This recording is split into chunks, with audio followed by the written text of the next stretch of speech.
Bun găsit la filmarea de astăzi, în care vreau să vă arăt cum stabilim cât mai precis numărul de segmente cu care începem platca în funcție de dimensiunea fiecăreia și, bineînțeles, numărul de ochiuri. După ce am terminat de făcut acest eșantion, măsor distanța la final a unui segment. Această distanță o voi măsura aici, la baza triunghiurilor, pentru că aici se lărgește și nu este relevant. Prin urmare, noi la baza acestor două triunghiuri avem 8 cm, dar segmentul observați că s-a dublat față de început. Deci segmentul de început are 4 cm.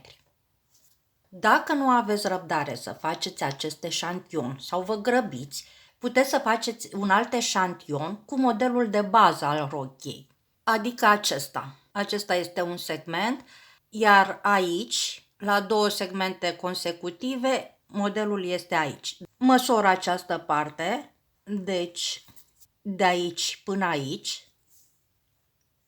Observați că am tot 8 cm. Deci acești 8 cm corespund la două segmente la finalul plăcii. Deci la început, la un singur segment, vor corespunde 4 cm.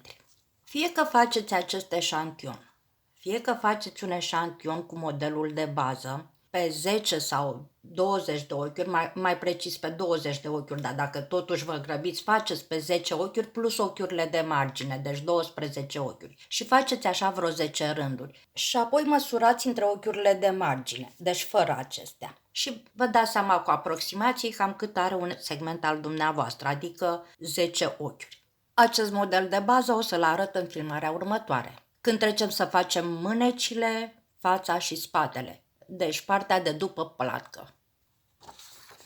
Pentru stabilirea numărului de segmente am pornit de la acest tabel de mărimi îmbrăcăminte pe care l-am descărcat după internet.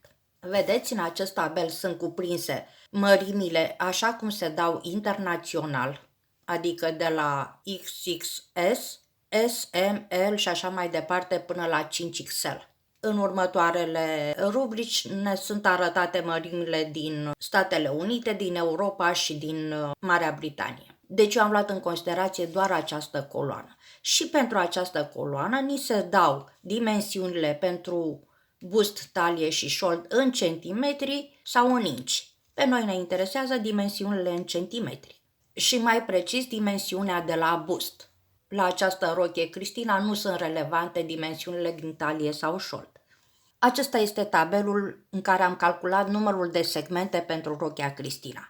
Și pornind de la tabelul de dinainte, am păstrat coloana aceasta cu mărimile internaționale de la XS până la 5XL.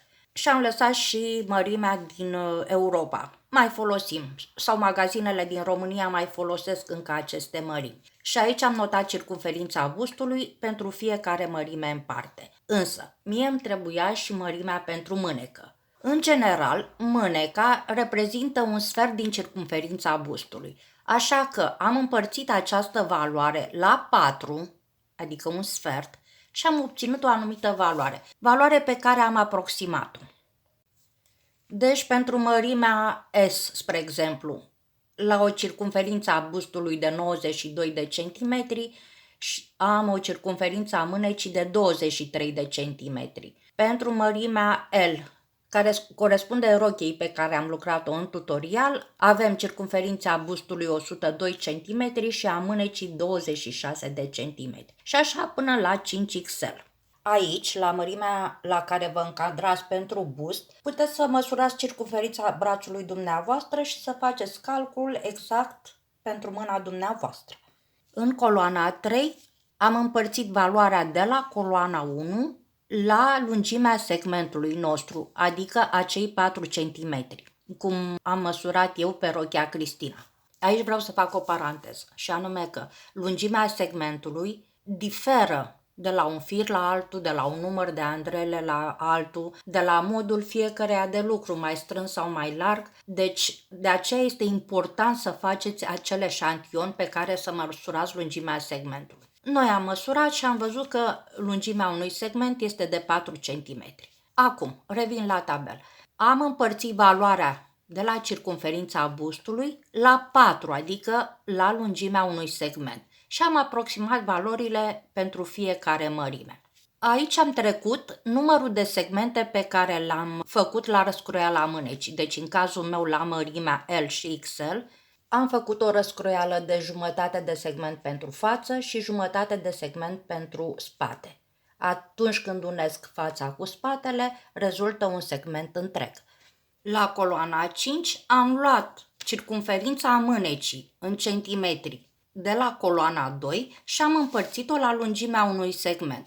Și am aproximat că 22 împărțit la 4, cât este lungimea unui segment, mi-ar fi dat mie 5,5 cm și am aproximat la 5.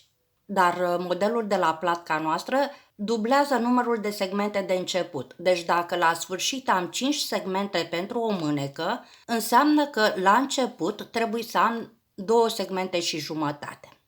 Coloana 7 am obținut-o scăzând din valoarea de la coloana 3, adică cât trebuie să aibă circumferința bustului în funcție de tabelul de dimensiuni, însă am dat la o parte răscroiala mânecii, adică acele segmente care eu le adaug după ce termin de lucrat platca.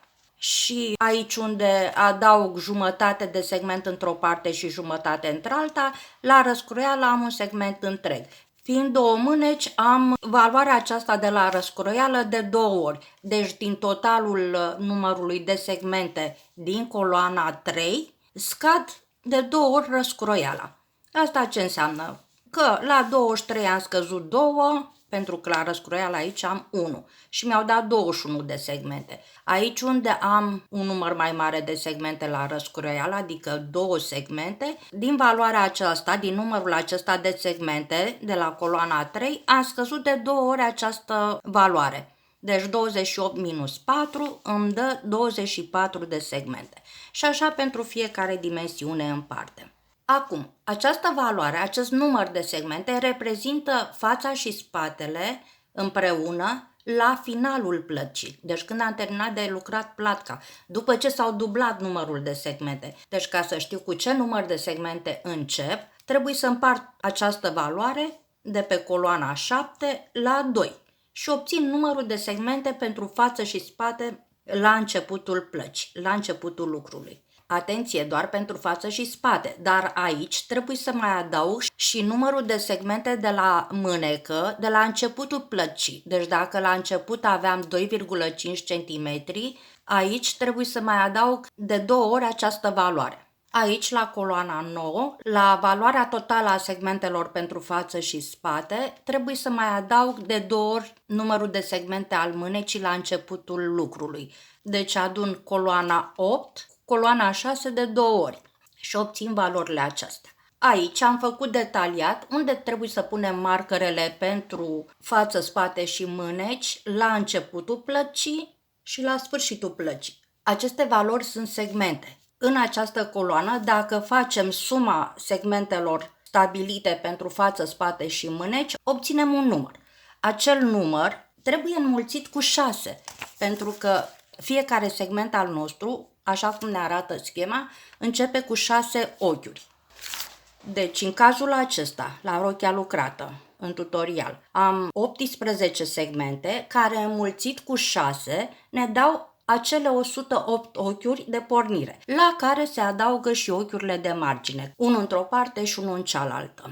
La sfârșitul plăcii, aceste segmente se dublează, deci din 18 ajung la 36. Aici, la finalul plăcii, trebuie să punem markerele pentru față, spate și mâneci. Deci aceste cifre mi-arată mie locul unde trebuie să pun markerele. Atenție! Întotdeauna, prima cifră de aici, de la spate, deci e vorba de spate, aceasta este prima cifră, ca și aceasta de aici, normal, pentru că e dublul ăsta, trebuie să fie un număr par, pentru ca acea deschidere de la spate să se așeze exact pe mijloc. Eu am făcut toate calculele acestea pentru toate mărimile, ca să vă fie dumneavoastră mai ușor.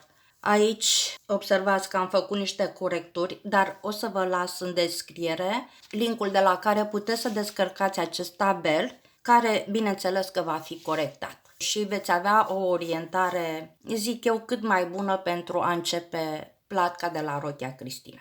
Ce trebuie să aveți în vedere este că la acest tabel Singura variabilă a acestor calcule este lungimea segmentului sau lățimea, cum vreți să-i spuneți.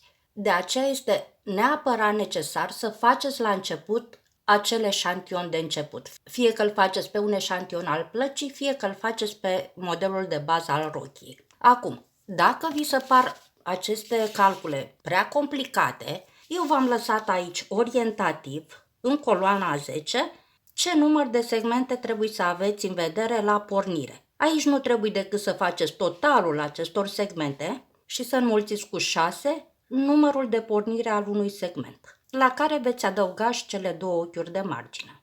În filmarea următoare vom trece să lucrăm modelul de bază al rochiei, atât pentru mâneși cât și pentru față și spate. Până atunci eu vă doresc spor la lucru, o zi cât mai frumoasă și să ne revedem cu bine. Pe curând!